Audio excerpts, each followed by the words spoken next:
Nice,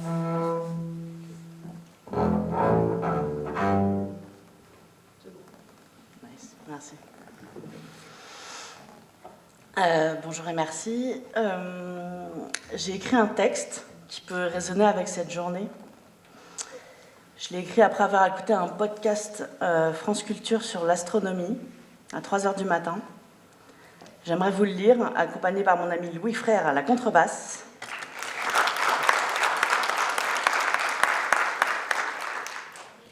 Il s'appelle Planètes errantes.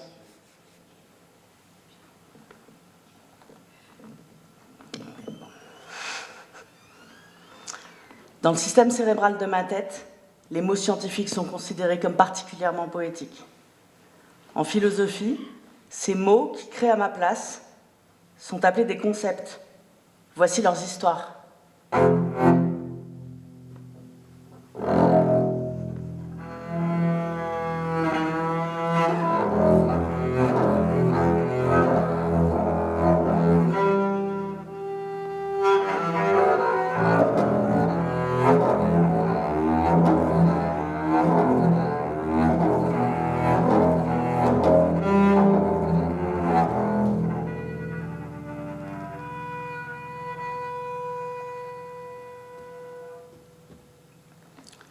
Les concepts de l'infiniment grand, du cosmos, des planètes, de l'espace m'inspirent énormément.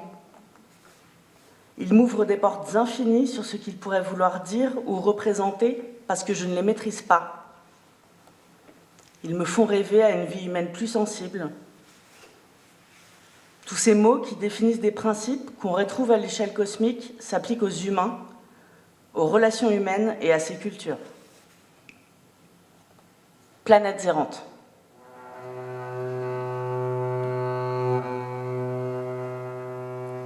Elles errent dans l'espace intergalactique, interstellaire.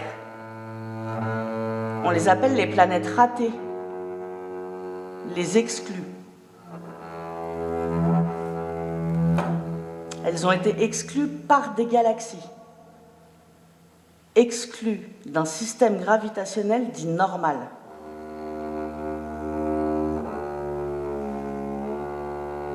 Elles ne sont rattachées à rien ni personne.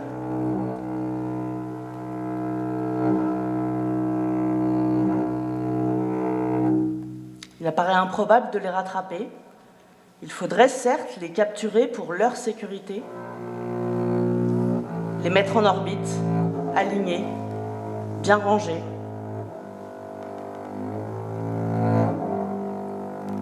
Mais il est très difficile de les repérer. Elles sont noires, dans le noir, sans soleil et donc sans lumière. C'est plus que de l'obscurité, c'est du néant. Mais moi, je sais bien qu'elles se planquent pour leur intégrité. On pourrait bien les repérer avec un système de lentilles très complexe, comme pour les faire réapparaître, les faire s'allumer, reprendre vie à nos yeux, les reconnaître enfin et leur permettre de se voir entre elles, au grand jour. Je pense soudainement aux X-Men, à Cérébro, cette machine qui, dans le film, permet de localiser les pas normaux.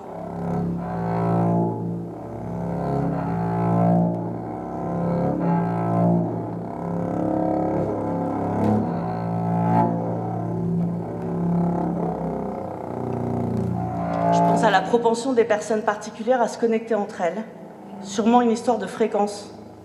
Elles se synchronisent dans un même espace-temps. Le temps, c'est important. Parfois, une de ces planètes erre à côté d'un astre. Peut-être que sa force gravitationnelle pourrait l'attirer, la remettre en orbite, l'accepterait dans son système, qu'elle cesserait l'errance et qu'enfin, la greffe pourrait prendre.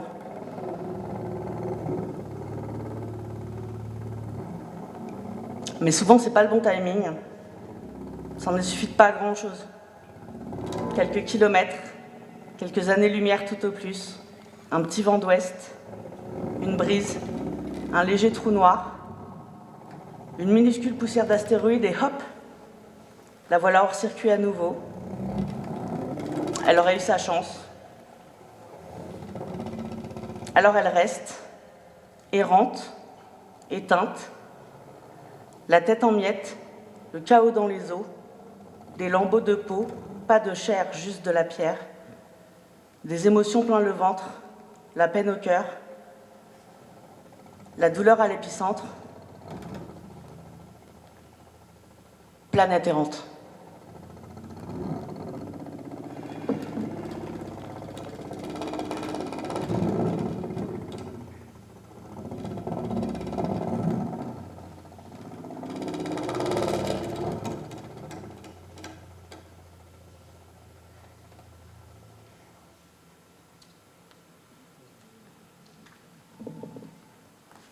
Merci.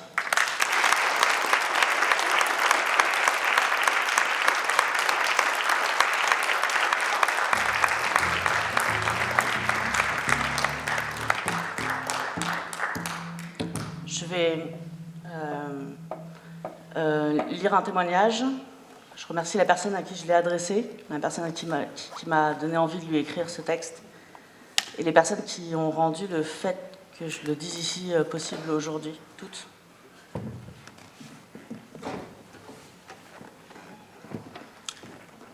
Je l'avais intitulé « Une réalité de terrain pour une femme porteuse de troubles du spectre de l'autisme en 2022 ».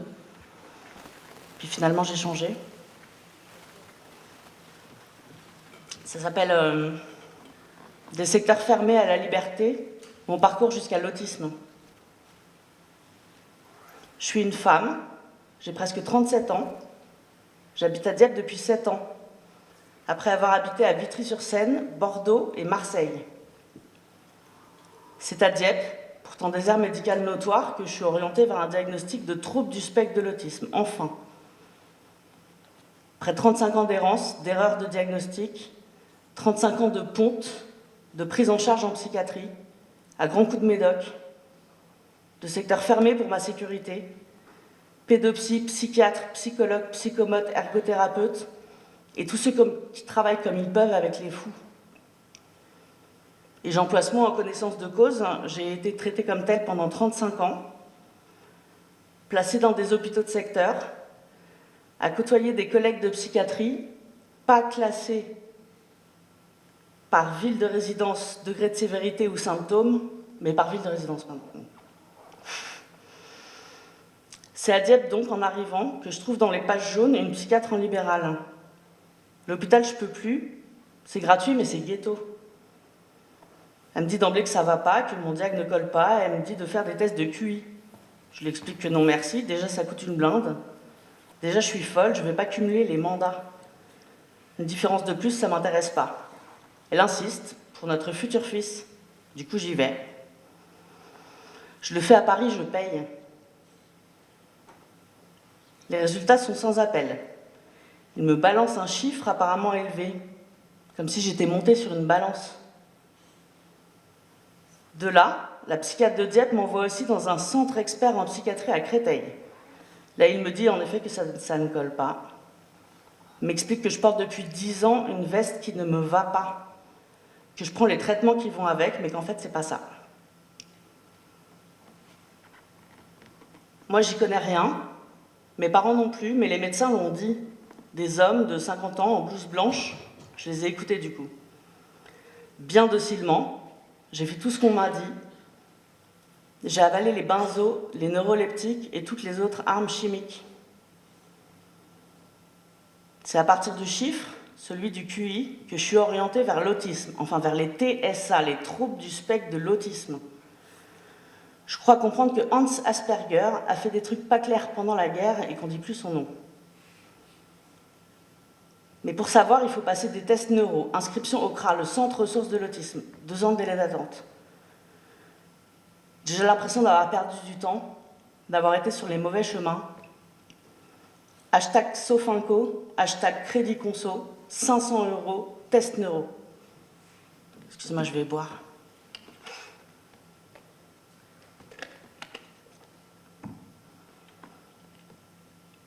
Les résultats sont enfin là, TSA. Le neuropsy m'explique que chez les femmes, c'est comme ça. Que c'est plus compliqué à détecter quand elles sont intelligentes, qu'elles s'adaptent quoi qu'il leur en coûte, que leurs intérêts restreints sont plus passe-partout, que souvent, d'ailleurs, leurs diagnostics sont errants, qu'elles sont en fait nombreuses à ne pas être diagnostiquées et donc suivies correctement. Que chez les hommes, ça se voit mieux, que la majorité des études de haut niveau, comme il dit, concernent les hommes, qu'on s'intéresse aux femmes autistes depuis peu. Je ne me balance pas, je ne compte pas les chiffres très vite, je sais vraiment bien compter. Je ne retiens pas les plaques d'immatriculation ni les dates. Je parle, je sais même aller dans des soirées avec des gens et de la musique. Au quotidien, 80% de mes pensées, préoccupations, mes espaces de cerveau disponibles se focalisent sur autre chose que l'opérationnel, faire des choses. Pour ça, donc, j'ai 20%. Ça étant élever mon fils, travailler, être une femme, une épouse, gérer ma maison, mes amis, mes interactions sociales, les supermarchés. Et les autres pourcents se focalisent sur, au choix, de grandes questions existentielles, philosophiques ou métaphysiques, ou au contraire de tout petits détails. Une miette sous mon pied droit, un clignotant de voiture, un néon mal réglé. J'ai choisi les mots, j'écris, mais en dictée 0 sur 10. Je suis dyslexique. Alors j'écris du fond, mais pas en forme. Je fais des fautes d'orthographe de ouf. Quand je me concentre sur le fond, la forme est abstraite. J'ai fait les beaux-arts, je sais de quoi je parle. Bref, je suis une femme en 2022, une diépoise, artiste, autiste, une meuf avec tout plein d'acronymes. 10, TND, TSA, NA, MDPH, RQTH, AH.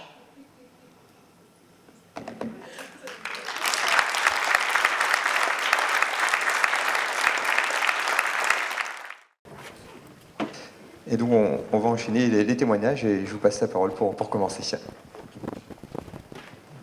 Merci.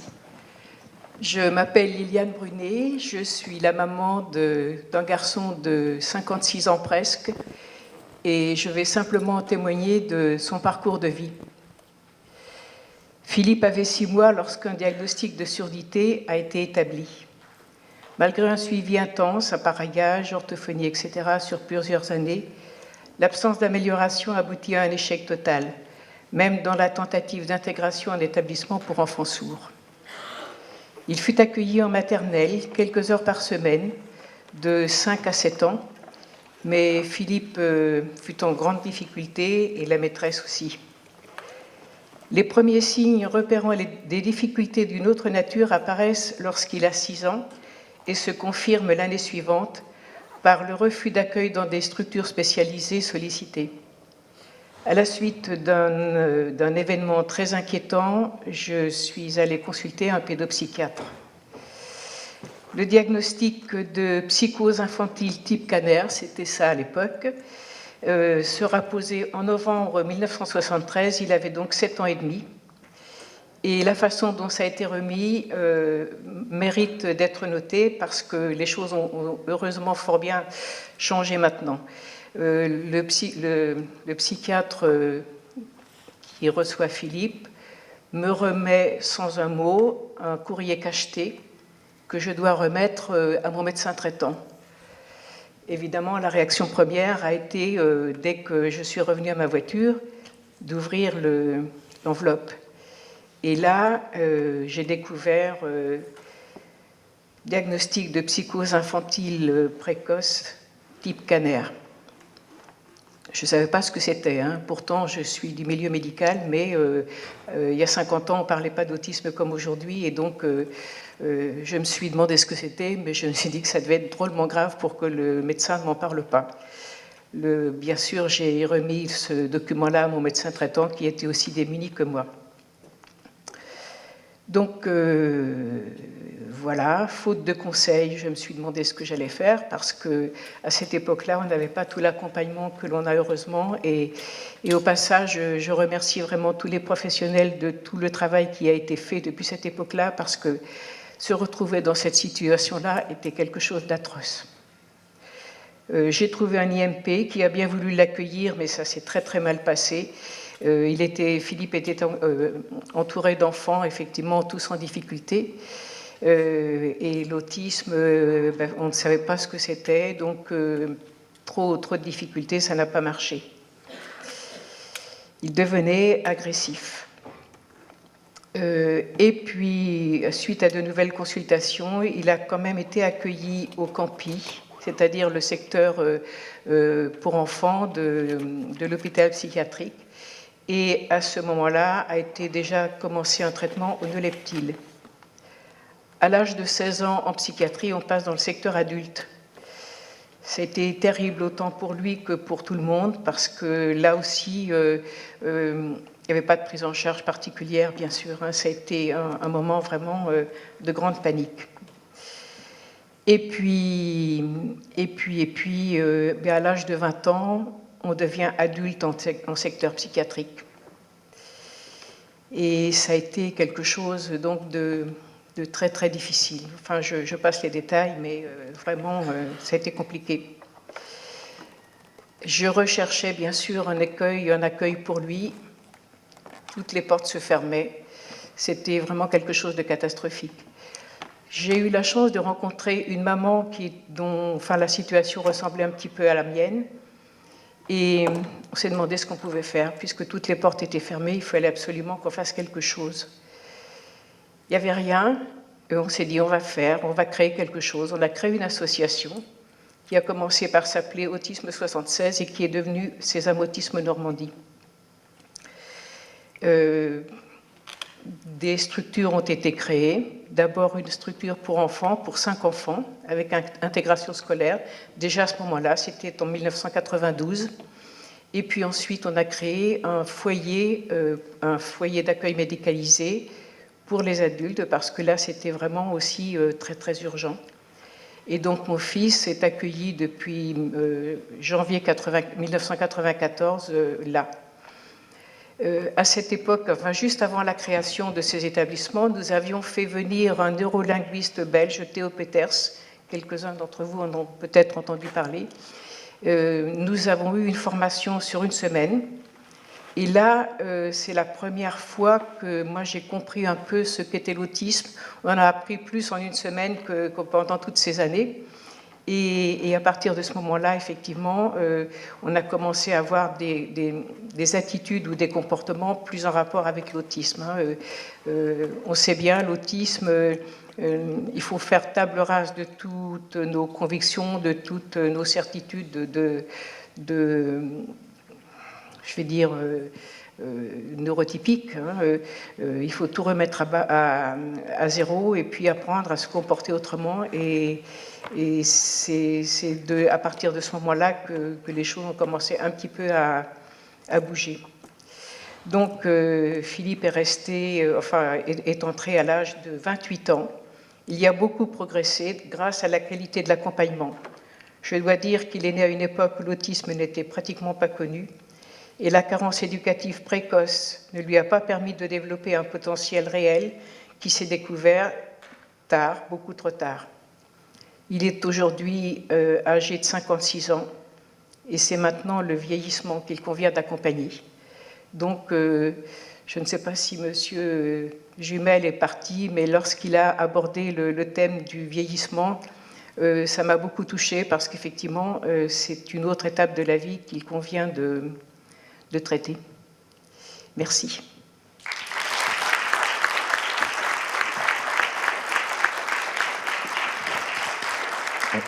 Vous allez pouvoir passer le micro de l'autre côté, si ça ne vous dérange pas, ou on change, comme vous voulez. Donc on laisse la parole à Fanny Noël-Rivet et Fabrice Noël, parents de Marceau.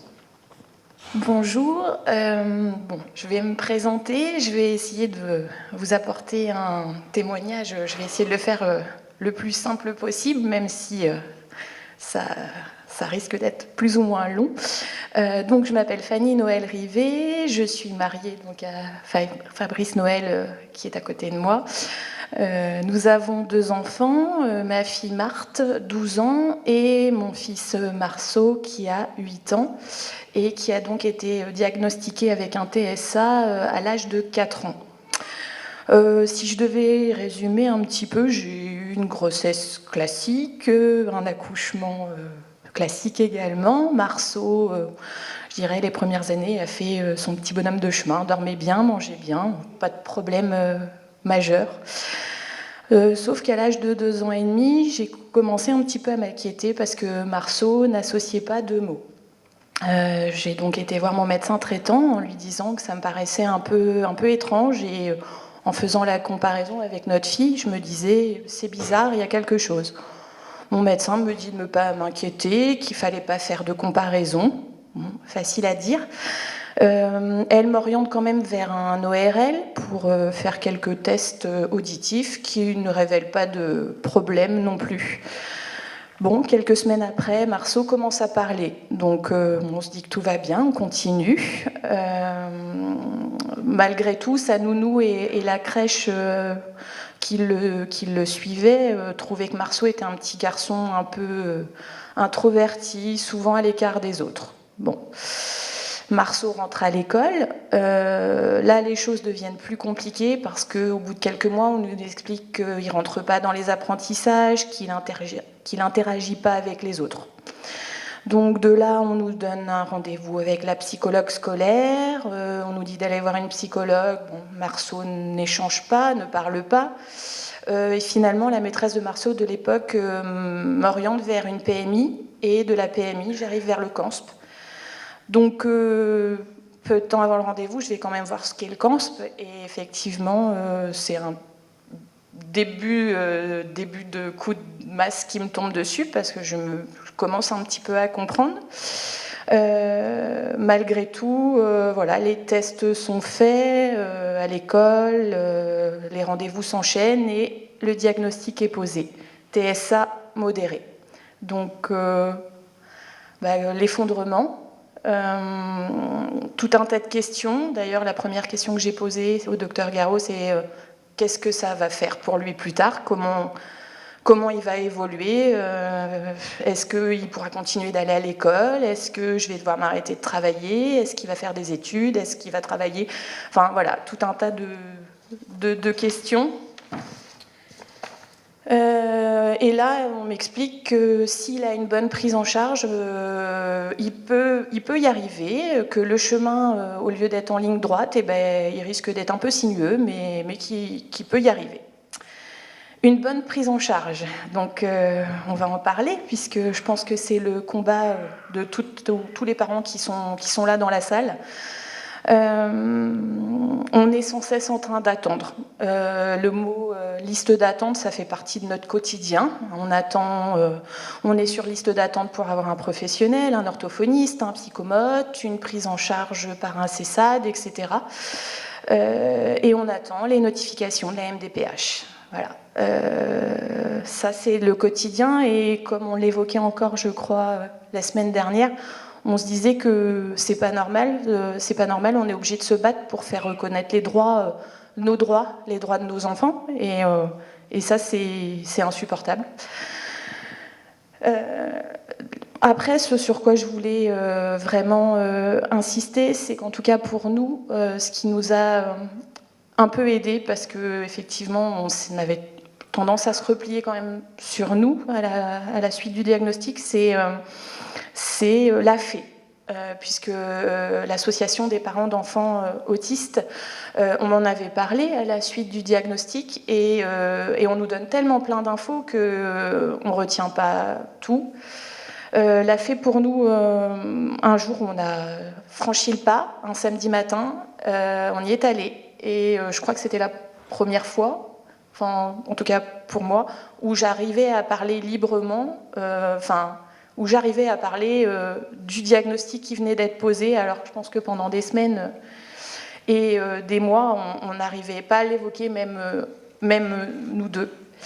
Donc on s'est dit que on n'était pas les seuls en fait à être dans cette galère. Alors ça résout pas tout, c'est pas une baguette magique, mais en tout cas c'est rassurant. Et au fur et à mesure des rencontres, on fait des rencontres de belles personnes. Dorénavant, je suis même membre de la FEE, puisque je suis devenue secrétaire il y a quelques temps. Et le second point sur lequel je voudrais insister aussi, et ce qui nous a permis d'avancer aussi dans l'acceptation de tout ça, c'est les formations. Les formations qui sont dispensées sur le territoire diepois. Il y a vraiment, et je pense quelqu'un qui l'a dit, qui m'a volé mon idée, mais c'est pas grave, c'est l'avant et après formation. C'est peut-être bête, mais moi j'ai commencé à comprendre comment mon enfant fonctionnait, ce qui est un peu culpabilisant quand même en tant que maman, parce qu'on se dit il a fallu ça pour arriver à comprendre certaines choses. Mais pour autant, c'est rassurant, il y a l'avant et l'après. Donc vraiment, ça mobilise du temps. C'est sûr que c'est pas facile, mais si vous avez l'occasion de les faire, vraiment, je vous le conseille. Et nous, ça nous a permis de comprendre aussi que c'était pas à Marceau de s'adapter à nous, mais à nous de s'adapter au fonctionnement de Marceau. Et voilà, et on avance à petits pas, voilà, j'aurais voulu dire plein de choses, mais voilà, je voulais vraiment insister sur le fait que aujourd'hui, ce qui reste le plus difficile encore pour moi, et je pense que ça le sera toujours, c'est le regard des autres. Avec l'envie de bondir sur la moindre personne qui pourrait me faire une remarque, soit sur le comportement ou sur l'attitude de mon enfant, ou même le regard des autres, tout simplement. Et je me dis que c'est en participant à des semaines comme ça, à des journées comme ça, où on va faire avancer les choses pour faire comprendre au public ce qu'est l'autisme. Enfin, en tout cas, j'espère de tout cœur qu'on y arrivera. Voilà, je vous remercie de votre écoute.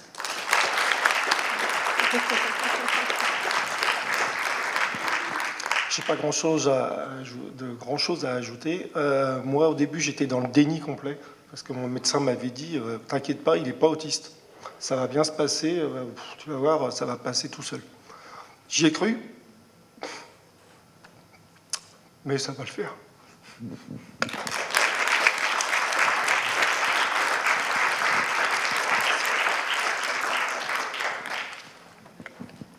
Deuxième micro, si vous voulez. Merci. C'est difficile de passer après tout le monde, ça fait beaucoup d'émotions. Les siennes et celles de toutes les gens qu'on aime, et puis de toutes les personnes qu'on découvre au fur et à mesure.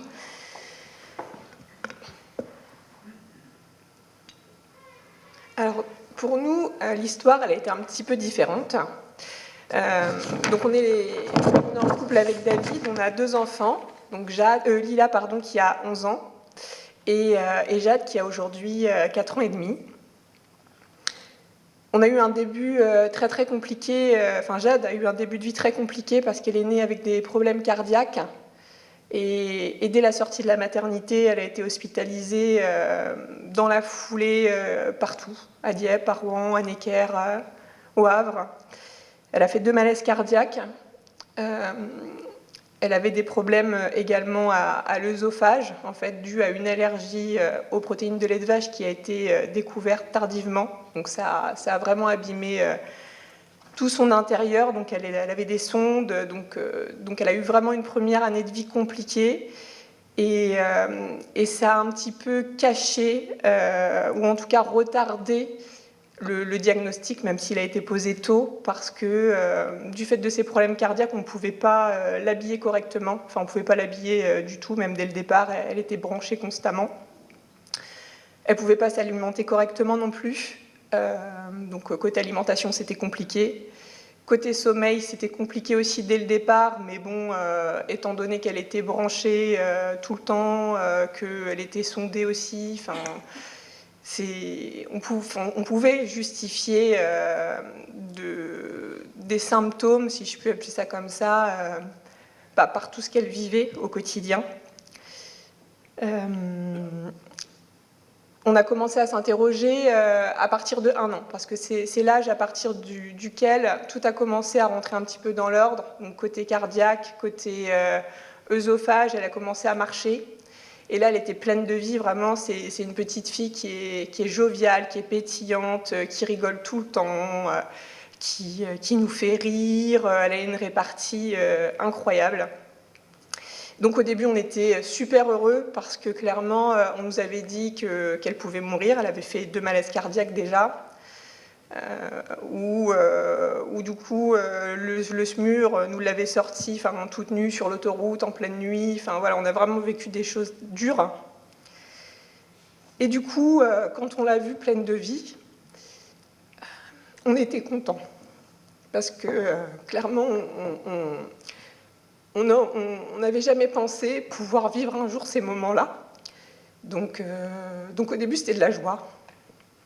Elle courait partout, elle était vraiment pleine de vie, elle montait partout, elle jouait tout le temps, jusqu'au moment où c'est devenu vite ingérable et invivable, parce qu'en fait, on ne pouvait pas lui tourner le dos une seconde, on ne pouvait pas aller aux toilettes, on ne pouvait pas cuisiner, il fallait qu'il y ait une personne qui soit constamment avec elle, à la surveiller, parce que dès qu'on lui tournait le dos, elle partait, elle se sauvait, elle savait ouvrir les portes, elle se mettait en danger, elle montait sur les meubles. Elle s'enfermait, elle se cachait, on ne la trouvait plus, c'était vraiment compliqué. Et là, on s'est dit qu'il y avait beaucoup d'écart entre la grande et la petite, et que du coup, peut-être que finalement, on avait perdu la main. Peut-être qu'on avait vieilli, on était moins patient, peut-être qu'on ne s'adaptait pas assez à elle, donc on a commencé à adapter tout notre intérieur. Donc ça, c'était la première étape. Donc on est arrivé à fermer toutes les portes à clé et à laisser uniquement la pièce de vie accessible. On est arrivé à fermer tous les placards, à mettre les choses en hauteur, tellement en hauteur que finalement on est arrivé à toucher les plafonds. Et là, je me suis dit, mais c'est pas possible. Chez personne qu'on connaît, en tout cas, ça se passe comme ça. On entre chez les gens et on voit que dans toutes les pièces, on atteint les plafonds à force de mettre les choses en hauteur. Ensuite, elle a commencé à se mettre en danger. Donc, ça pouvait être sur la route, ça pouvait être avaler des choses. Donc, ça pouvait être des accidents. Même si on était à côté, finalement, on n'arrivait plus à éviter l'accident. On mangeait à table, elle jouait par terre à côté de nous, et elle se déboîtait un bras. Donc, on passe une première fois aux urgences, une seconde fois... elle avale quelque chose, on appelle le centre antipoison qui nous rappelle 3 jours derrière pour savoir où on en est. Et tout ça, ça s'est multiplié plusieurs fois, tout le temps. Alors la première fois, quand on arrive à l'hôpital, c'est la première fois qu'on y va, donc ça va, les personnes sont bienveillantes, mais quand on y retourne 2 fois, 3 fois, 4 fois, là, le personnel soignant, ce qu'on peut comprendre, commence à être un petit peu plus insistant. Qu'est-ce que vous faisiez? Vous étiez où? Vous faisiez quoi exactement? Vous n'avez pas vu? Et donc là, on sent un petit peu le regard des autres changer. On a beaucoup de culpabilité parce que malgré tout, on essaie de faire tout ce qu'il faut et on voit qu'on n'y arrive plus. On se dit qu'on va nous retirer nos enfants parce qu'on va se dire qu'on ne s'en occupe pas, alors que pas du tout. Au contraire, on ne s'occupe que d'elle et plus du tout de la grande. Donc la grande qui a très mal vécu... cette première partie de vie, parce qu'elle pensait avoir une petite sœur et que ça allait être super, et finalement, c'était tout l'inverse. Et puis du coup, là, on commence à se dire que, il faut qu'on fasse des démarches, qu'on entreprenne des choses, parce qu'à un moment donné, on va avoir les services sociaux. Donc là, on se dit, peut-être que finalement, elle est hyperactive, parce qu'elle ne s'arrête jamais, parce qu'elle ne dort jamais. Donc petite, on se dit elle est branchée, elle est réveillée souvent parce qu'effectivement au niveau du cœur ça sonnait tout le temps, donc on se dit elle est perturbée au niveau du sommeil, ça peut se comprendre. Et puis il faut toujours qu'elle soit avec nous, il faut toujours qu'elle soit collée à quelqu'un, donc pour l'endormir, même quand elle est bébé, c'est papa qui marche des heures autour de la table, c'est dès qu'on la pose elle se réveille, c'est même nourrisson, c'est des micro-siestes, elle dormait pas plus de 25 minutes d'affilée. C'est un épuisement qui commence à nous gagner parce que on travaille tous les deux et qu'on doit tout mener de front et que c'est compliqué. Et puis Et puis là, du coup, on commence à consulter. Et là, on pense vraiment qu'elle est hyperactive. Et puis là, tout le monde prend ça un petit peu avec nonchalance parce que elle a 1 an. Donc bon, on se dit, 1 an, ça va passer, soyez patient. De toute façon, même si elle est hyperactive, elle n'aura pas de traitement avant 5-6 ans. Donc et personne ne cherche plus loin. Donc là, déjà, si j'ai un conseil à vous donner, c'est qu'à partir du moment où vous avez l'intime conviction qu'il y a quelque chose qui n'est pas commun, il ne faut jamais s'arrêter en fait. Il faut continuer, il faut enfoncer les portes parce que c'est ce qu'on a fait et finalement on a eu raison. Donc là, on a consulté d'autres médecins encore qui nous disaient mais non, vous inquiétez pas, on ne voit rien d'anormal. L'alimentation, elle a eu ses problèmes, soyez patient, essayez ça, on se revoit dans 3 mois. Et là, on perd à nouveau du temps constamment et on dort toujours pas. Ça, c'est important de le dire parce que clairement, le sommeil, c'est vital. C'est comme manger ou respirer. Au bout d'un moment, quand on n'en a plus, c'est compliqué. J'ai appelé le CHU. À ce moment-là, je ne sais pas si la PCO existait déjà, en tout cas on m'en avait pas parlé. Et on m'a dit il faut trouver un médecin conventionné secteur 2 pour faire des études de diagnostic. Et alors là on demande la liste, et puis là il y a des délais d'attente, et puis là on voit un premier médecin qui nous dit oh non, vous inquiétez pas, c'est rien, je pense pas que ça soit ça. Et là on parle toujours d'hyperactivité. On nous a à aucun moment parlé d'autre chose. Et là, je lui dis, mais vous comprenez pas, je continue d'appeler d'autres médecins, il y a des listes d'attente énormes, même pour un premier rendez-vous, et je leur dis, mais il va y avoir un accident. Ma fille, elle finit à l'hôpital tout le temps, donc elle s'est déboîtée 2 fois les bras. Donc elle a avalé des choses, elle a bu des choses qu'elle n'aurait pas dû, même en étant bienveillant et en ayant fermé toutes les portes, les toilettes restaient accessibles, et elle mangeait la pastille qu'il y avait dans les toilettes, par exemple. C'est arrivé. Donc c'était compliqué. Et à ce moment-là, on a eu enfin un rendez-vous, un premier rendez-vous donc au Belvédère à Mont-Saint-Aignan.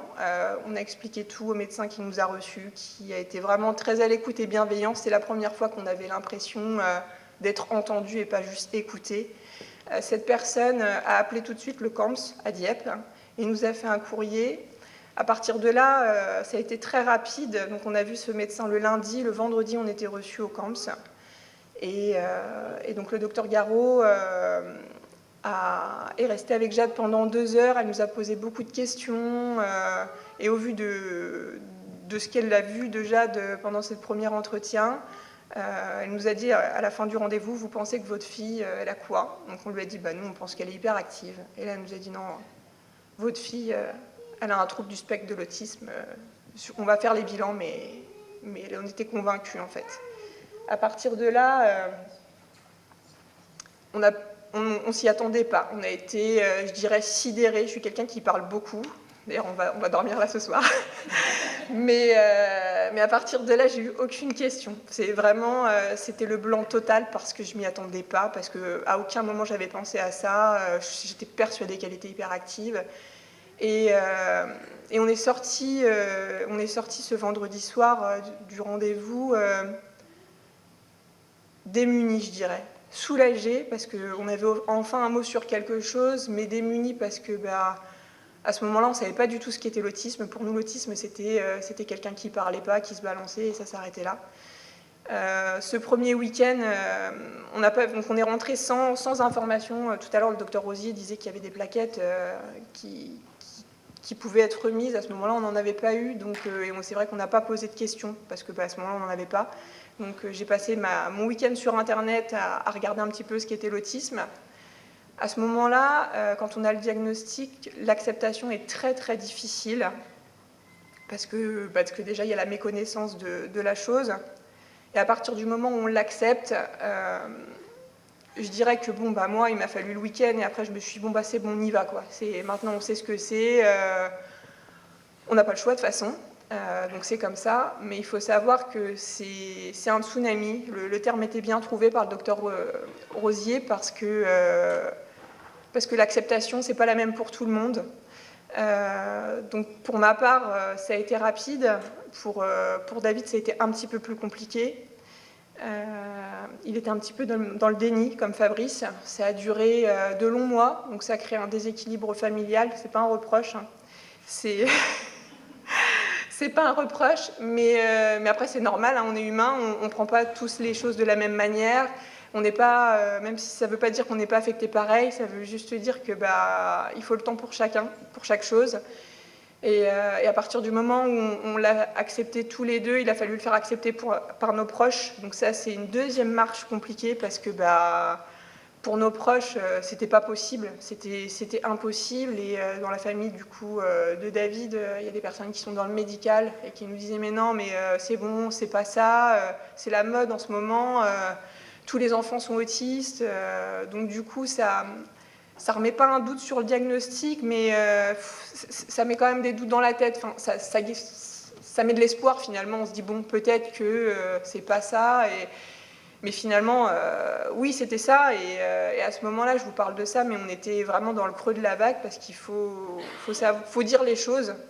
À un moment donné, on avait peur de les dire parce qu'on s'est dit c'est pas possible de dire de telles choses qui sont pas belles à dire pour des parents, mais on était au bout de notre vie, hein. Sincèrement, à ce moment-là, quand on dort pas, quand on vit des choses difficiles et que ça s'arrête pas, qu'on n'a pas de solution, on se dit que finalement ça va être toute la vie. Donc là, on sent une espèce d'épée Damoclès, d'emprise, où on a l'impression de suffoquer. On se dit mais ça s'arrêtera jamais. Finalement, on va subir ça toute notre vie. Elle va subir ça toute sa vie. Comment on va faire ?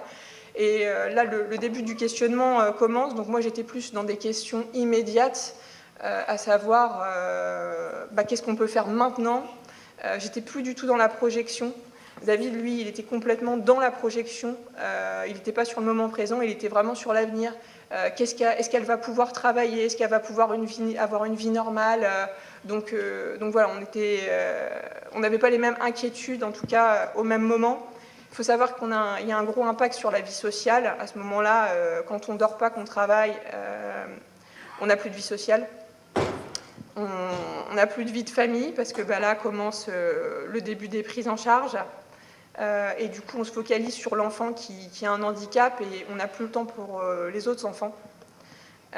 On n'a plus de vie de couple non plus parce que il faut savoir qu'on est arrivé à une période de notre vie où on était hyper fatigué et qu'on travaillait toute la semaine et que le week-end, par exemple, on était tellement épuisé de ne pas dormir de la nuit que le week-end, on dormait par alternance.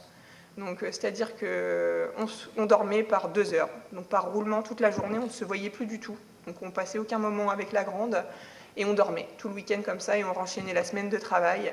Et ça a été notre quotidien pendant longtemps. S'en est suivi les bilans du CAMS, donc, qui ont fait que conforter le diagnostic du docteur Garot et le début de la prise en charge. Donc, Jade est rentrée à l'UNIDEP en janvier 2020. Donc avec 2 interventions par semaine, par éducatrice et psychologue. Mais à ce moment-là, c'était aussi le Covid qui est arrivé. Et du coup, Jade a fait janvier UNIDEP, février UNIDEP sauf les vacances scolaires parce que c'était fermé, mars l'arrivée du Covid. Et là, plus de prise en charge. Plus de prise en charge. On a eu, oui, le psychologue un petit peu en visio de temps en temps, mais plus d'UNIDEP. Donc on nous a dit que dès que Jade allait rentrer à l'école, que tout allait s'améliorer, qu'elle allait faire du mimétisme et que ça allait être super. Ça n'a pas du tout été le cas. Donc Jade est rentrée à l'école en septembre, ça a été catastrophique. Tellement catastrophique que la maîtresse me disait « Votre fille, elle pleure tout le temps, je ne peux pas vous dire le contraire, elle pleure du matin au soir ». À ce moment-là, on s'est dit « Mais c'est pas possible ». Moi, quand je la déposais le matin, il me l'arrachait des bras parce que je ne pouvais pas la laisser et qu'elle restait accrochée en hurlant et je savais qu'elle pleurait comme ça toute la journée. Donc quand on part comme ça au travail, c'est compliqué. Donc le mois de septembre, très très compliqué à l'école. On s'est dit on va la déscolariser. Donc à ce moment-là, on a appelé Skinner. Skinner qui faisait que de l'accueil de jour à ce moment-là. Et là, on m'a dit mais non, madame. Pour avoir une place, déjà, il y a une liste d'attente énorme et il faut avoir un dossier MDPH. Et puis là, on se dit, c'est quoi déjà un dossier MDPH ? Comment ça se passe ? Donc là, c'est d'autres complications qui arrivent.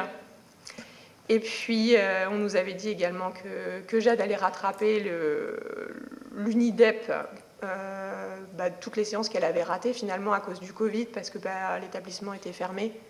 et que ça allait prolonger son contrat parce que l'UNIDEP, c'était un contrat de 1 an. Sauf que on nous a annoncé sa sortie en octobre. Donc mois de septembre à l'école catastrophique et sortie de l'UNIDEP en octobre. Donc quasiment peu de prise en charge finalement. Donc là, on attend la sortie de l'UNIDEP pour obtenir les comptes rendus et monter enfin notre premier dossier MDPH. Premier dossier MDPH novembre 2020. Par chance, monsieur Sébastien Jumel, donc le député, a appuyé notre demande et on a eu une réponse assez rapide, février 2021, donc c'est vraiment très très rapide. Et là, on a commencé les prises en charge avec les libéraux. Parce que du coup, pour un CESAD, il y avait de l'attente. Donc c'est pareil, on était sur liste d'attente, pas de place. Donc début de prise en charge des libéraux et avance des fonds des parents, du coup, finalement, parce que dossier MDPH, ça met quand même du temps à intervenir. Donc même si après, une fois qu'on l'a, la CAF paye avec rétroactivité, en attendant, il faut bien avancer le financement. Ce qui nous a fait du bien à ce moment-là, c'est le traitement. Parce qu'elle n'avait pas de traitement, elle avait que de la mélatonine à effet immédiat, et du coup, elle ne dormait toujours pas à ce moment-là. Donc le fait d'avoir un pédopsychiatre, il a mis en place un traitement. Donc là, on a eu beaucoup de culpabilité parce qu'on avait l'impression de sédater notre enfant. Enfin, en tout cas, c'est l'impression qu'on avait. On se disait, mais finalement, on lui donne des médocs pour qu'elle se calme et qu'on puisse dormir, mais c'est pas ça la vie, quoi. Et on avait aussi peur parce que les traitements peuvent donner des problèmes cardiaques et on avait déjà. Donc du coup, le pédopsychiatre nous a dit, oui, il n'y a pas de risque zéro. Donc effectivement, il peut y avoir des gros problèmes. Donc à ce moment-là, on a beaucoup hésité, mais c'était tellement devenu invivable qu'on a pris le risque. Donc ça a été dur, je ne vous cache pas qu'on se levait encore plus que régulièrement pour vérifier que tout allait bien. Mais le traitement, ça a vraiment été la première bouffée d'oxygène où finalement on a vu que ça la sédatait pas, qu'on voyait elle était restée la même petite fille, mais qu'on voyait le meilleur d'elle-même tout le temps. Et puis on a eu du coup la réponse au dossier MDPH pour l'accord d'une AESH mutualisée, alors qu'on avait demandé une AESH individuelle, parce qu'il faut savoir que là du coup, quand on a eu l'accord de la MDPH, c'était en février 2021, donc ça faisait déjà quelques mois qu'elle était à l'école, que Jade ne mangeait pas toute seule, qu'elle avait personne pour lui donner à manger, le midi à la cantine, et que c'était du coup sa grande sœur de l'école primaire qui arrêtait de manger pour lui donner à manger tous les jours. Donc ça a duré toute l'année scolaire, parce qu'au mois de février, quand on a eu l'accord pour la ESH mutualisée, forcément, on n'en a pas eu. Il n'y avait plus de budget. Donc comme il n'y avait plus de budget, sa sœur continuait d'arrêter de manger, donc elle finissait pas son repas, parce que y avait des services de cantine avec le Covid, donc elle allait aider sa sœur. Et puis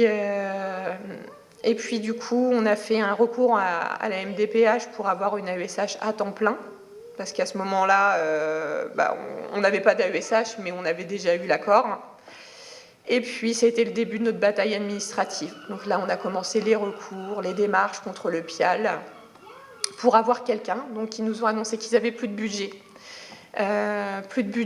Donc on a commencé à médiatiser un petit peu l'affaire. Donc ils se sont dit, oh là là, ils sont un peu chiants, ils commencent à nous mettre le feu. Donc allez, pour les calmer, on va leur donner 2 heures d'accompagnement par semaine. Donc c'était une demi-heure par jour, juste pour faire manger Jade et décharger un petit peu sa sœur. Donc on aurait pu se dire c'est déjà bien, mais non. Parce que les 2 heures qu'a eu Jade, ils ont été enlevés à un enfant qui était déjà mutualisé et qu'en avait vraiment besoin. Donc on a contacté ses parents. On a médiatisé l'affaire, on a fait 4 parutions de journaux, on a fait un reportage France 3 justement avec ses parents en disant que voilà, c'était pas normal de déshabiller Paul pour habiller Pierre et inversement, on n'enlève pas des heures à un enfant. Le PIAL a été du coup consulté suite à ça, donc là ils pouvaient plus dire qu'ils avaient plus de sous. Donc ils ont dit non, c'est pas ça en fait, c'est juste que ces personnes habitent en zone rurale, c'est la campagne, du coup il n'y a personne sur leur secteur de disponible en AESH, c'est pour ça que Jade n'en a pas. Donc là il y a 2 possibilités. Soit on rentre dans une rage et on s'énerve, mais ça mènera à rien. Donc on a décidé de prendre ça un petit peu avec philosophie et on a fait une offre d'emploi. Donc on a fait l'AESH et dans le pré. Donc on a fait une offre d'emploi humoristique avec le profil de Jade et voilà, vraiment quelque chose d'assez rigolo. Donc on a médiatisé partout, on a inondé partout, on a eu l'aide aussi des médias. Et là, on a eu beaucoup de candidatures parce que du coup on avait demandé à ce que les personnes intéressées nous contactent personnellement. Donc là on s'est retrouvés avec des candidatures. Donc on s'est fait un plaisir d'à nouveau médiatiser l'affaire et d'envoyer toutes les candidatures au PIAL. Et là, ils ont retrouvé une AESH. Donc Jade a aujourd'hui une AESH à temps plein.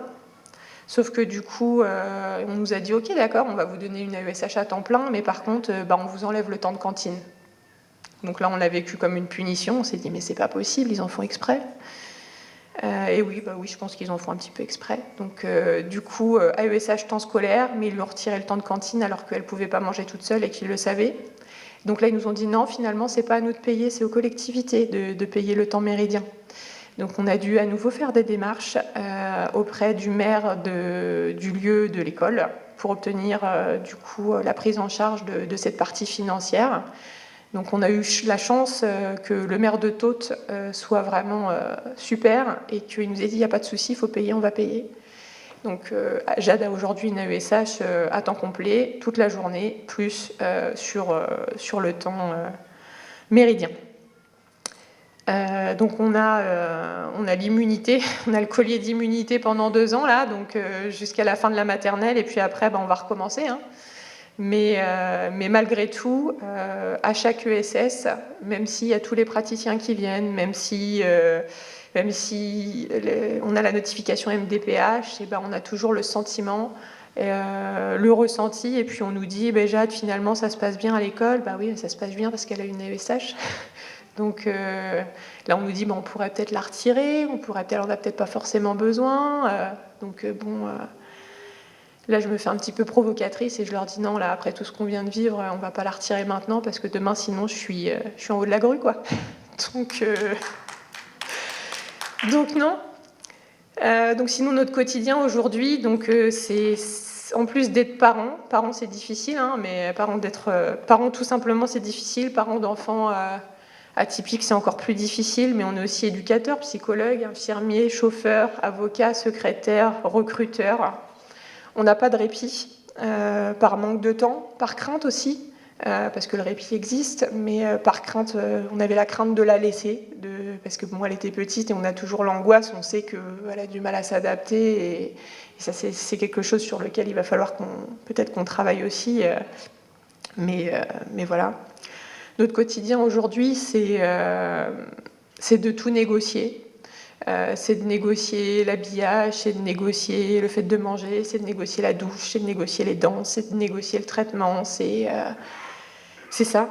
C'est essayer de manger, gérer une crise, réchauffer son repas, réparer une bêtise, remanger, arrêter de manger. C'est être toujours sur le qui-vive parce qu'elle n'a aucune notion du danger et qu'elle est toujours à 2 doigts de se faire écraser. C'est prendre une douche et sortir à moitié lavé parce que c'est pas possible. C'est rentrer dans un magasin sans être sûr de pouvoir faire les courses et des fois d'être obligé de sortir en laissant le caddie parce qu'il y a trop de lumière, trop de bruit ou parce qu'elle se retrouve devant quelqu'un qui lui fait une réflexion parce qu'elle bouge pas et qu'on lui dit pardon et que du coup d'un seul coup elle est sidérée et que si j'ai pas l'œil sur elle, c'est compliqué. C'est lui couper les ongles la nuit, par exemple, parce qu'elle supporte pas ça. C'est l'endormir un soir sur 2 par alternance, donc c'est papa ou maman, parce qu'elle ne peut pas s'endormir toute seule, malgré les traitements qu'elle a aujourd'hui. L'endormissement est toujours compliqué et elle veut toujours que ça soit maman. C'est pour éviter que ce soit maman et que maman ait un petit peu de répit, un soir sur 2 pour s'occuper de la grande, je suis obligée d'aller dans ma voiture, de simuler un rendez-vous médical, on en est là. Pour pouvoir faire accepter qu'elles doivent s'endormir avec papa. C'est toujours un réveil nocturne minimum par nuit. C'est être stratège, c'est tout détourné par le jeu. C'est aussi avoir envie de l'encastrer dans le mur, faut le dire, parce que quand elle fait une crise, qu'elle balance tout, qu'elle est dans la provocation, C'est ça, on peut essayer de manger et qu'elle monte sans cesse sur la table en se mettant en danger, en balançant tout ce qu'il y a sur la table, en cassant la vaisselle. Ça peut être ça. Mais à côté de ça, il y a aussi du positif. Hein. On ne va pas tous se tirer une balle en sortant. C'est une petite fille qui est pleine de vie, qui est joviale, qui est très franche, qui a une franchise à toute épreuve, donc qui nous fait beaucoup, beaucoup rire, qui a un grand sens de la répartie, qui est très spontanée. Elle a un sourire magnifique et voilà. Aujourd'hui, les troubles de Jade, ils sont un petit peu à tous les niveaux. Ils sont sensoriels. Donc bébé, elle enlevait ses couches. Ça aurait pu aussi déjà nous mettre un petit peu la puce à l'oreille. Toutes les nuits, elle enlevait ses couches. Donc c'est les problèmes de vêtements. Donc encore cette semaine, je l'ai emmenée chez le neurologue et elle était toute nue, mais vraiment toute nue, dans une couverture. Et elle marchait au milieu de tout le monde et elle va à ses rendez-vous comme ça. Donc c'est compliqué. Elle a passé une année scolaire à aller à l'école en pyjama parce qu'elle supportait rien d'autre. Là, on vient de passer un mois difficile où elle était tout le temps toute nue, que c'était vraiment impossible de l'habiller. Aujourd'hui, grâce à Skinner, qui nous a trouvé une ergothérapeute, qui nous a donné des clés, on essaie de s'en sortir, de négocier des choses et d'améliorer le côté habillement. Mais les chaussures, ça peut être compliqué. Petite, elle tapait beaucoup des pieds. Donc on a fait 10 000 magasins. On se disait les chaussures sont trop petites. Le magasin n'est pas adapté. Voilà. C'est la fluctuation des sens, la lumière, le bruit. C'est l'insensibilité à la douleur. Donc elle peut très bien se déboîter un bras. Et quand elle s'est déboîtée les bras, elle n'avait aucune douleur. Elle ne nous a pas dit qu'elle avait mal. Juste, elle n'utilisait plus son bras. Par contre, si elle a une griffure, c'est la fin du monde. Et là, on se dit, mais c'est pas possible, elle en fait exprès, elle se déboîte le bras, elle dit rien, et elle a une griffure, et là, on peut plus la laver pendant 3 jours, quoi. Donc non, c'est pas des caprices, c'est juste que c'est la sensorialité, c'est compliqué. On a passé un moment aussi où on pouvait pas du tout l'attacher dans son siège auto, la laver, la sécher. C'est l'auscultation chez le dentiste qui peut être très compliquée. Alors je vous conseille le docteur David, hein, je fais la petite pub avec un campois, qui est très patient, mais qui endort les enfants à la méopa, et malgré les traitements qu'on lui avait donnés avant, ils n'avaient jamais vu ça, ils lui avaient donné une dose de dingue et elle n'avait pas dormi. C'est essayer de trouver des clés, c'est quand on l'emmène aux urgences, finalement, là dernièrement, on est allé aux urgences de Dieppe pour un problème cardiaque, elle avait des douleurs. Finalement, on a dû faire sortir tous les médecins et la brancher nous-mêmes, parce qu'elle ne supportait pas d'être touchée par un médecin. C'est prendre les constances avant de partir. Donc on a tous les appareils à la maison, pour éviter la case infirmière quand on arrive à l'hôpital et passer directement à l'essentiel, à l'auscultation du médecin. Donc ça, c'est pour la sensorialité dans les grandes parties. Donc après, le sommeil, bon, j'en ai parlé, c'est toujours compliqué, hein, l'endormissement, les réveils. Le lever matinal, c'est l'alimentation qui est compliquée, les troubles de l'oralité, c'est manger toujours la même chose, de la même couleur, de la même texture, sans sauce, pas mélanger, c'est ne pas avoir les mains sales. Sa petite aussi, bébé, elle supportait pas d'avoir les mains sales, et quand elle a commencé à manger, il fallait qu'elle se lave les mains, ou en tout cas qu'elle se les essuie entre chaque chose, chaque bouchée. C'est le comportement, c'est ne pas regarder dans les yeux, grimper partout, donc oui, avaler des choses, faire des bruitages d'animaux, hein, quand vraiment elle est perturbée, ou qu'elle est fâchée, ou contrariée, elle arrête de parler, elle siffle, elle fait des bruits. C'est l'incapacité de temps en temps, au début là ça va mieux, mais de se faire des amis, c'est être trop franche, et quelquefois ça nous fait rire parce qu'elle est petite, mais en grandissant c'est pas forcément socialement acceptable, par un employeur notamment. C'est ne pas aimer être touché, c'est se faire du mal de temps en temps, se taper, se griffer, taper les autres, c'est des difficultés au niveau des émotions ou des interprétations. Aujourd'hui, Jade, en termes de suivi, donc elle a une séance de psychologue une semaine sur 2, elle a une semaine d'habilité sociale, une semaine sur 2, elle a une séance d'orthophoniste normalement, une semaine sur 2, une séance de psychomotricienne, l'orthophoniste toutes les semaines, pardon, je vous dis des bêtises, la psychomotricienne toutes les semaines, l'orthoptiste toutes les semaines, l'ergothérapeute, donc c'est en cours pour la sensorialité, elle a Skinner maintenant qui intervient aussi, et elle est suivie par un neurologue et un pédopsychiatre. Donc on a mis en place beaucoup de choses à la maison, tout ce qui est séquentiel, affichage des émotions, jeux sensoriels, brosse sensorielle, sécher les vêtements, tout ce qui est en microfibre, en matière particulière, les récompenses. On tenait aussi à vous dire qu'il y a beaucoup de choses qui nous ont manqué. Qui nous ont manqué. Je tiens à préciser... Dans un premier temps, je suis en cours de diagnostic également. Donc pour moi, J'ai beaucoup de facilité à dire ce qui va pas, comme ce qui va aussi. J'ai été, j'étais admiratif devant le discours du docteur Rosier, mais pour nous, ça n'a pas toujours été le monde des bisounours. Il y a eu pas mal de choses qui n'ont pas été. Un traitement médicamenteux, notamment pendant le camps, je pense que ça aurait peut-être été utile. On n'en a jamais eu. Juste de la mélatonine. De la mélatonine, oui.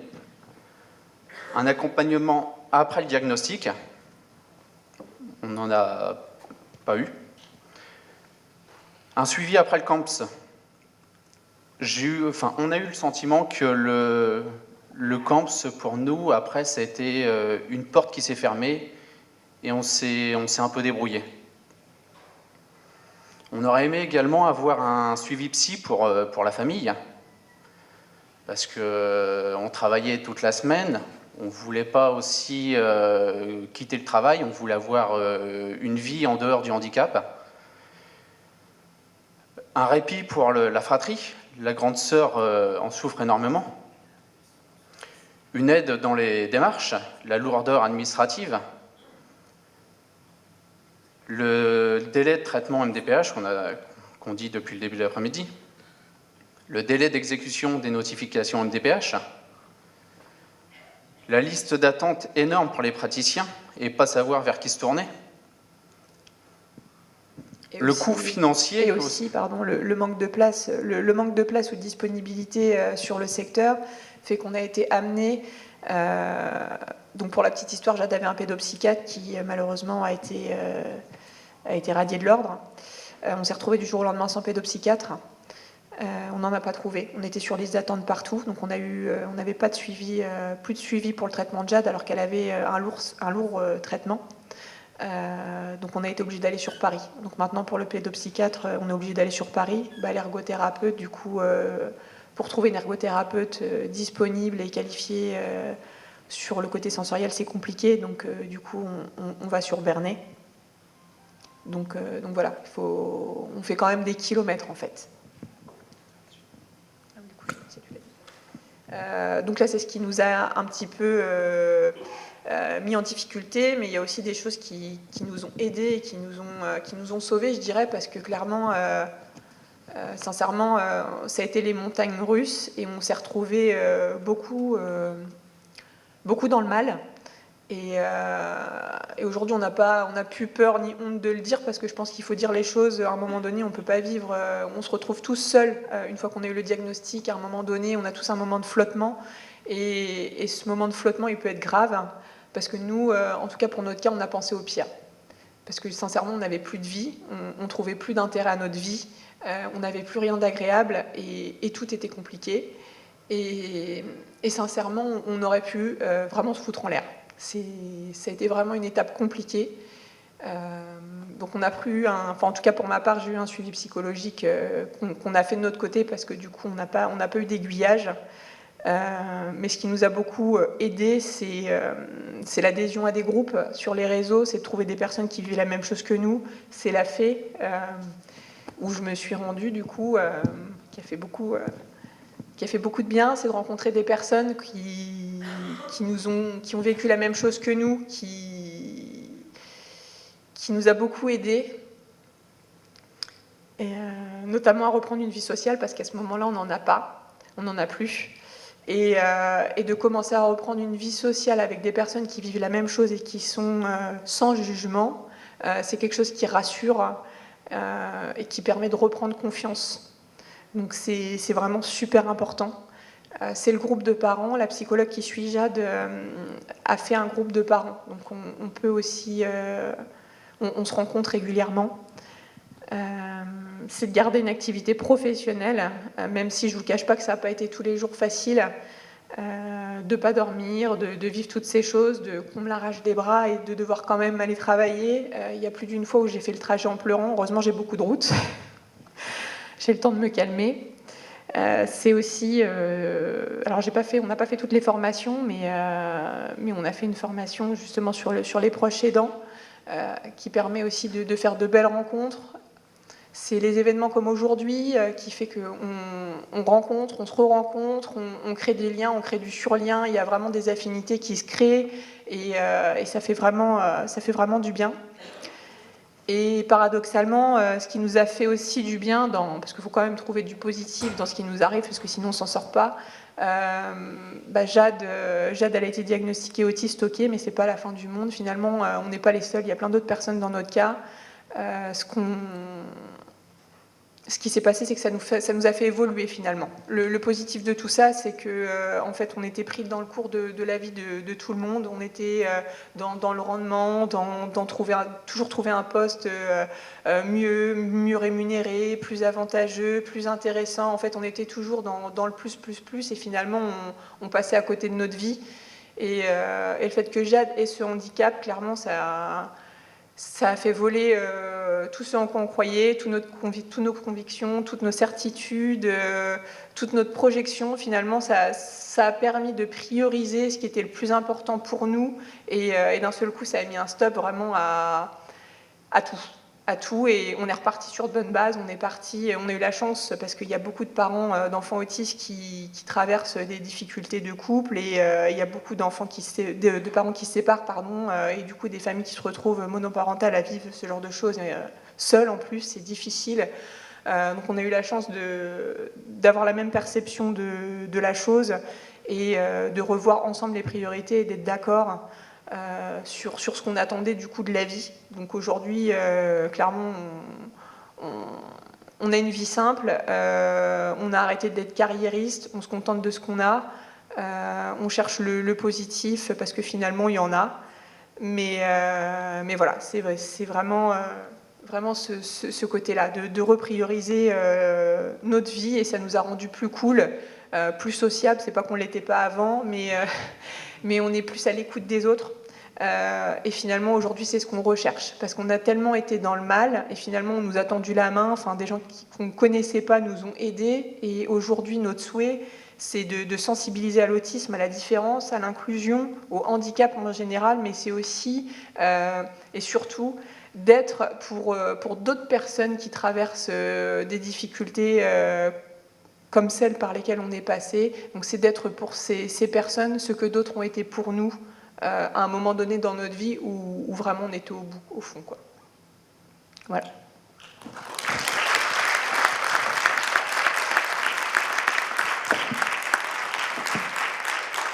Je vous avais dit que j'allais parler longtemps. Je ne sais pas si vous avez des remarques ou des... Oui.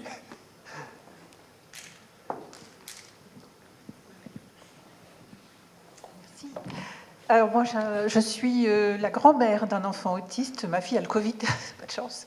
Je suis bouleversée comme vous, parce que tout ce que vous avez vécu, je l'ai vécu, en plus avec ce sentiment d'impuissance. Moi, je suis la grand-mère, je suis pas la mère, donc ma fille au téléphone en pleurs et tout, j'ai eu ça. Bon, ça y est, je suis émue.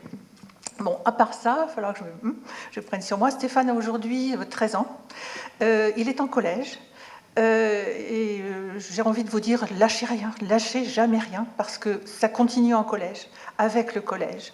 Et bon, j'ai été enseignante toute ma vie, et je peux vous dire que l'éducation nationale ne fait pas de cadeaux à ce niveau-là.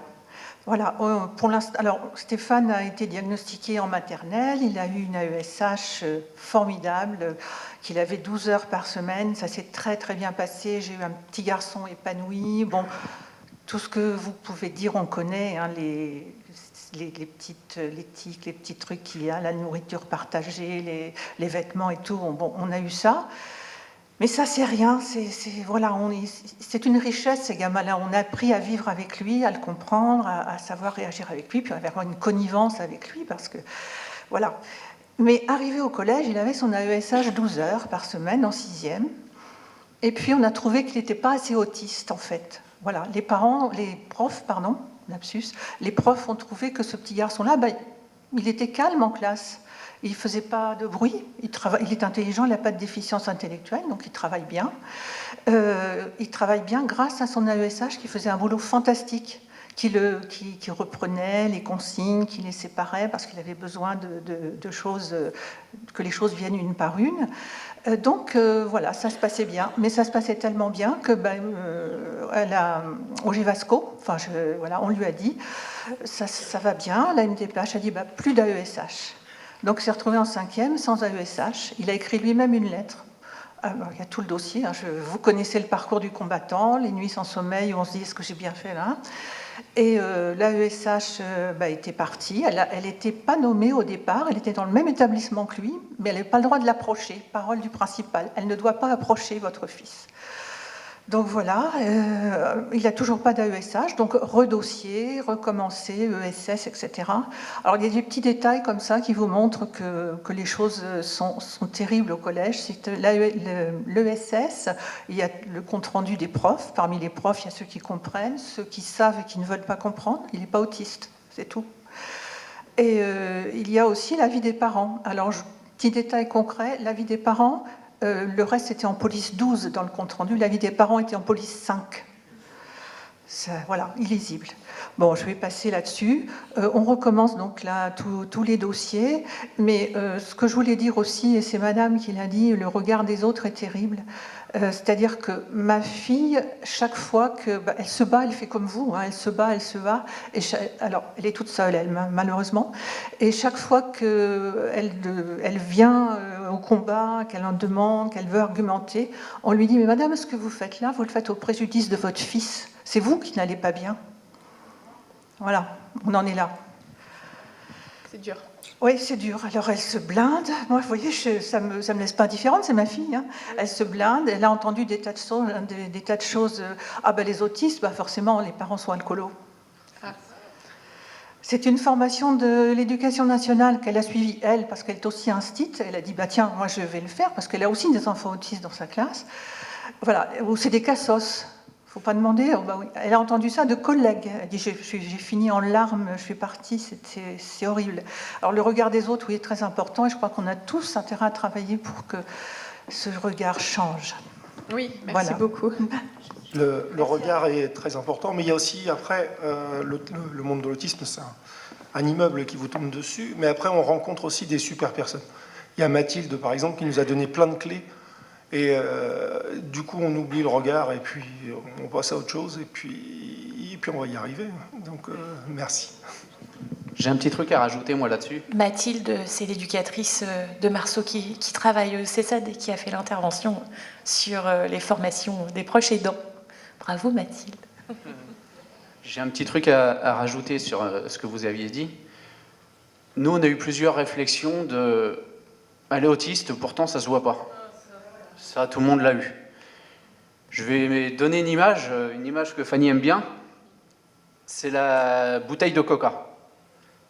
Jade, c'est une bouteille de coca le matin. On va la mettre dans le bus, il va y avoir une odeur. On va la secouer. Il va y avoir du bruit. On va la secouer. À l'école, on va lui demander des trucs. Elle n'a pas envie. Du coup, elle va secouer la bouteille. Le midi, il va y avoir du bruit à la cantine. On va secouer la bouteille. L'après-midi, on va lui redemander des choses. On va secouer. Et le soir, elle rentre à la maison, elle est bien, elle est dans son élément, on ouvre la bouteille.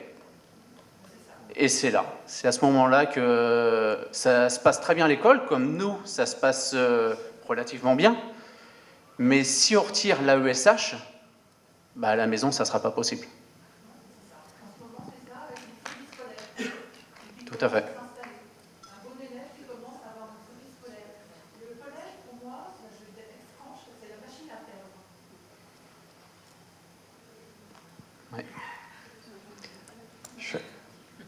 Il y avait une autre question. Je vais rebondir juste. Je vais confirmer les propos. Je ne mets pas le micro trop près, mon fils, parce qu'apparemment on m'entend fort. Je vais confirmer les propos de Fanny, Fabrice, David et Aurélia. On a eu la chance de se rencontrer sur les formations l'année dernière. Et effectivement, on se crée du lien, ce vrai lien entre familles, parce qu'on est dépourvu, on est désorienté. Pour ma part, j'ai fait une grosse dépression à la suite des prémices du diagnostic de Maëlle. Après, on se retourne sur soi, on se retourne sur ses autres enfants. Et du coup, on se dit, on n'est pas tout seul et il faut dégager une certaine solidarité, une certaine fraternité, une certaine sororité, parce qu'on se rend compte qu'il y a beaucoup de femmes. Le seul homme que j'ai rencontré sur les formations, il se trouve là devant vous. Et il m'a coupé. Moi, je n'étais pas là, Fabrice, il n'y avait que David. Désolée. Et du coup, depuis presque un an, il m'a coupé l'herbe sous le pied de cette canette de coca, et je l'use et j'en abuse en fait aussi pour Maëlle, parce que dans tous les traits de Jade, je retrouve Maëlle. Et du coup, effectivement, je l'use depuis une semaine parce que sa formidable AESH est absente. Et on me dit, mais non, tout se passe bien à l'école. Oui, Maëlle n'a plus de pause sensorielle, Maëlle n'a plus les mêmes moyens, Maëlle n'a plus les mêmes repères. Et effectivement, à la maison, le soir, c'est carnage, quoi. On jette tout, on casse les jouets, je me prends des coups. Après, il n'est pas responsable de son comportement, de ses attitudes. Effectivement, des fois, j'ai des bleus, mais c'est pas des bleus d'amour, en fait. C'est le bleu que j'ai pas dans mes yeux, c'est le bleu de son cœur que j'ai sur le corps. Et du coup, en fait, on vit tous les mêmes choses. Et c'est de cette solidarité qu'il faut continuer et il faut se battre. Et hier encore, je disais à un journaliste, parce que voilà, je vais aller me battre jusqu'au bout, mais elle n'a plus son AESH et il devrait y avoir une personne qui remplace. C'est tant qu'il y aura un enfant en situation de handicap sur le côté, je me battrai pour lui.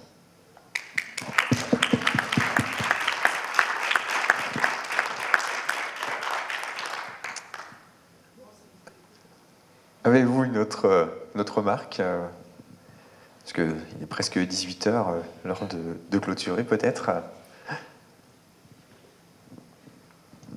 Jade est accompagnée par Skinner, je ne sais pas si je l'ai dit tout à l'heure, en oui. plus de tous les autres, mais voilà. Ils sont ici présents dans la salle. Ils sont dans la salle.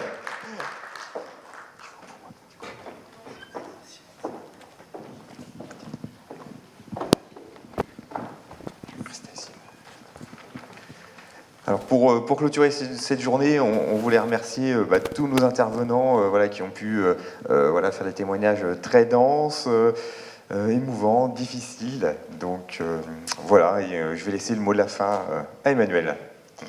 Un grand merci à tous les intervenants qui se sont mobilisés bénévolement et dont les exposés ont séduit l'auditoire. Merci à vous pour vos témoignages, effectivement très touchants et émouvants. Parcours du combattant, on l'a beaucoup entendu aujourd'hui et je crois que le mot est très fort et on l'a reconnu au travers vos histoires respectives. Merci à vous. Nous souhaitons également remercier et féliciter celles et ceux qui ont participé à l'organisation de ces journées et les partenaires du territoire qui se sont associés. Je voulais vous lire un petit mot de Madame Nancy Couvert, directrice générale de l'API de Dieppe, qui n'a pas pu être présente.